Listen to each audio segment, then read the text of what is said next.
Mire, la palabra religiones aparece solamente una vez en la Biblia. Está en Santiago 1:27 y dice: la verdadera religión pura y sin mancha es ayudar a los huérfanos, ayudar a las viudas y cuidarse de no caer en pecado. O sea, lo que está diciendo, nuestras costumbres, nuestra tradición, nuestros hábitos deben ser ayudar a los huérfanos, ayudar a las viudas y cuidarnos de no caer en pecado. Pero entendiendo el concepto del pecado, no como la gente lo ve, porque la gente piensa que pecado es adulterar o fornicar o mentir. Eso no es pecado, eso es una consecuencia del pecado, que es una cosa diferente. Quiero explicar algo bien importante. La palabra pecado significa errar el blanco. O sea, cuando usted pierde el propósito de su vida, pecó. O sea, usted puede ser la persona más buena del mundo, puede portarse muy bien, pero si usted no está cumpliendo un rol que ayude a transformar la sociedad para bien, pues está pecando. Entonces, eso es fundamentalmente lo que tenemos que entender.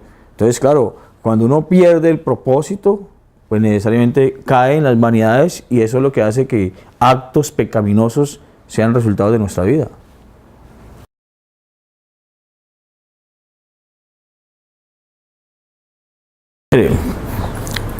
Un elemento fundamental que tiene que ser un creyente o una persona convencida de Dios se llama, primero que todo, libertad. La gente piensa que piensa, pero no piensa. Le voy a explicar esto. Lamentablemente, nosotros hablamos lo que sabemos, pero sabemos lo que nos enseñaron. O sea que al final lo que hablamos son cosas externas que no estaban en nosotros. El hombre está conformado por espíritu, alma y cuerpo. Y el cuerpo está formado por cabeza, tronco y extremidades, tercero primario. Y el alma está conformada por la razón, los sentimientos y la voluntad. Y el espíritu está conformado por el discernimiento, la comunión y la conciencia. Entonces, una persona que no cree se mueve en los razonamientos, en los sentimientos y en la voluntad. Pero está gobernada por los sentidos. O sea, de acuerdo a cómo huele, ve, toca, oye, así actúa, así reacciona. O sea que sus reacciones no son libres, son dependientes de las circunstancias que está viviendo. Por eso la gente es circunstancial. Por eso la gente reacciona de acuerdo al entorno en que está viviendo. Pero cuando usted tiene una posición con Dios, entonces se despierta algo que llama discernimiento, comunión y conciencia. Y discernir es ver más allá de la razón. Comunión es ir más allá de la emoción. Y conciencia es nuestra verdadera encuentro interior. ¿Por qué? Porque, observe esto, nosotros podemos razonar muchas cosas, pero nuestra razón es conforme a la información que poseemos. Pero podemos discernir mayores cosas más allá de la razón, que es lo que lleva a tener entendimiento, a lograr mirar más allá de lo que nuestros sentidos ven. La comunión es ir más allá de lo que manifiestan nuestras emociones. Y la comunión es lo que nos permite tener en contacto con Dios. O sea, Dios es el creador y Él es el que manifiesta realmente qué es lo que tenemos que hacer. Entonces, de esa manera, cuando tenemos ese encuentro comunal con Dios, esa comunión con Dios, viene la verdadera libertad. Entonces, la verdadera libertad es la absoluta dependencia de Dios. Ese es el primer principio que creo que tenemos de la verdadera libertad. La segunda se llama autoridad. A todo el mundo le gusta el poder. Ahora, observe esto, y no es malo. Es que Dios creó al hombre para que dominara el mundo, para que dominara la tierra. Pero ¿cuál es el problema? El problema es que la gente quiere el poder sin la autoridad. Y poder sin autoridad es algo ilegítimo. Y lo ilegítimo es algo ilegal. Entonces, cuando el hombre aprende a colocarse bajo la autoridad de Dios, entonces ejercerá autoridad en la humanidad.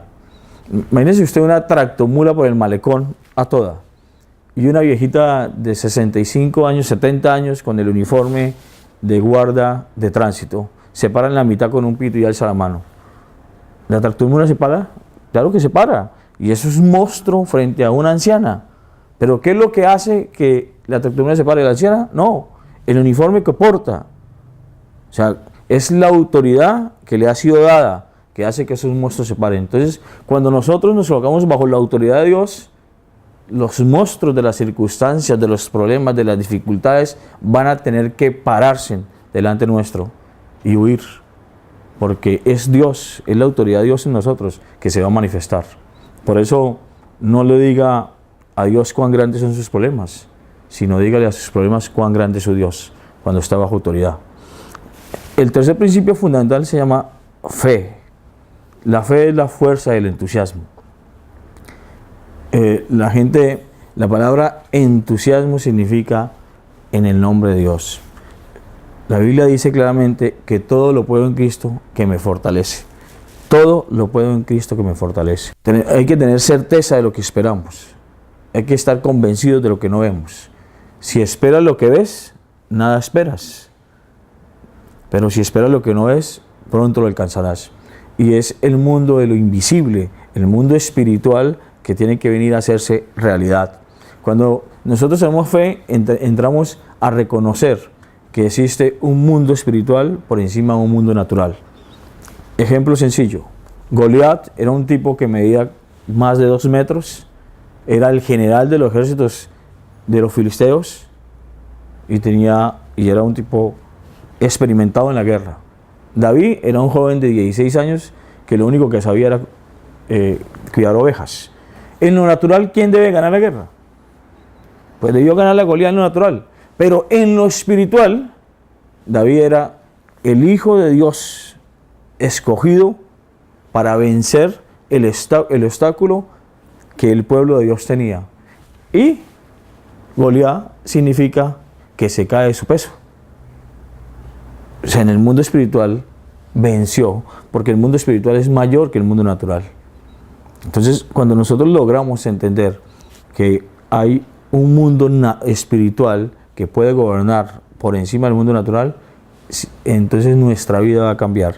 Ahora, la fe es la certeza que los esperan. Esperar tiene que ver necesariamente con tiempo y la convicción de lo que no se ve. Y lo que no se ve tiene que ver con espacio.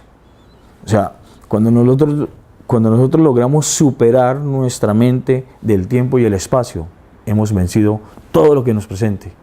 Todas las cosas que nos presenten las logramos vencer ahí, porque vamos a estar por encima del tiempo y del espacio. Y es entrar en ese mundo espiritual, y en eso consiste fe. Otro principio que yo creo que la gente debe entender también, muy importante, dice, es mejor dar que recibir. Mire, todo el mundo anda buscando qué recibir. Y todo el mundo anda buscando dónde recibir. Y es bueno recibir. Y de pronto es muy bueno recibir.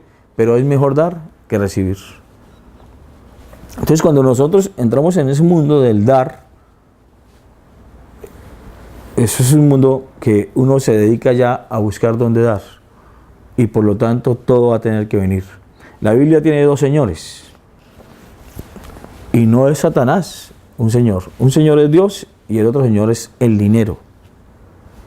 Entonces, cuando yo hago al dinero como mi señor, yo ando detrás de él, buscando recibirlo. Y ya hago entonces a Dios mi esclavo. Pero cuando yo hago a Dios mi señor, entonces el dinero va a ser mi esclavo. Y si el dinero es mi esclavo, va a tener que buscarme a mí y va a tener que seguirme a mí. Eso es un mundo diferentísimo. Entonces es lograr entender el gran secreto que es mejor dar que recibir.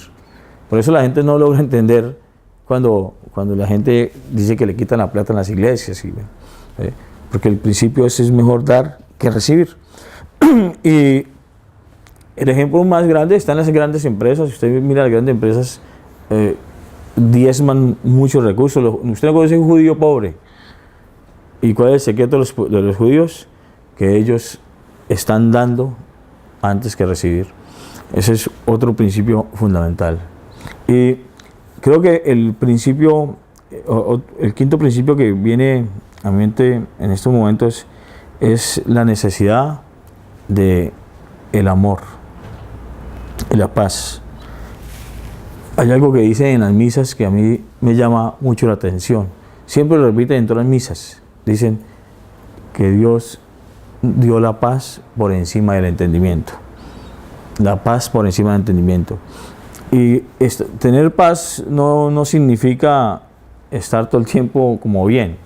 Un día hicieron un concurso sobre quién lograba hacer un dibujo que representara la verdadera paz. Y claro, la gente dibujó palomas y dibujó muchas cosas.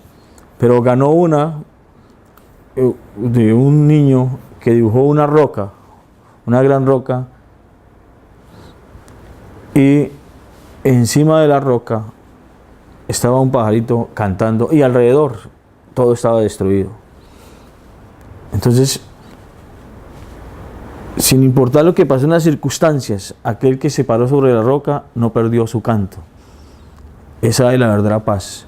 La paz consiste en que no las circunstancias estén a nuestro favor, sino que nuestro interior logre transformar las circunstancias que están a nuestro alrededor. Entonces, la paz debe estar dentro de nosotros. Es dentro de nosotros.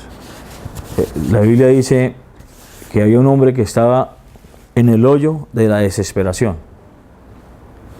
Desesperarse es dejar de esperar. Pero él estaba en el hoyo de la desesperación. Pero dice, pero esperé en Jehová. Entonces, ¿cómo este hombre esperó si estaba en el hoyo de la desesperación? Porque una cosa es cuando todas las circunstancias que lo rodean a uno, las condiciones de vida, las situaciones que están pasando son desesperantes. Pero a pesar de eso, dentro de nosotros hay una esperanza. Y si esa esperanza se mantiene, dice, yo esperé en Jehová y Él escuchó mi clamor y extendió su mano y me sacó del hoyo de la desesperación y me colocó sobre roca. Y pude alabar. Y la alabanza significa decir lo que Dios ha hecho por mí. Alabanza es decir lo que Dios ha hecho por mí. Entonces, cuando eso ocurre en nuestra vida, determina efectivamente que cuando hay paz en el interior, no importa lo que esté pasando afuera, eso solamente es algo transitorio. Un secreto es que si estás viviendo alguna situación difícil, observa el propósito de Dios en tu vida. Y si eso no está en el propósito de Dios, tenga paciencia, porque eso es algo solo transitorio, pero esa no es su vida.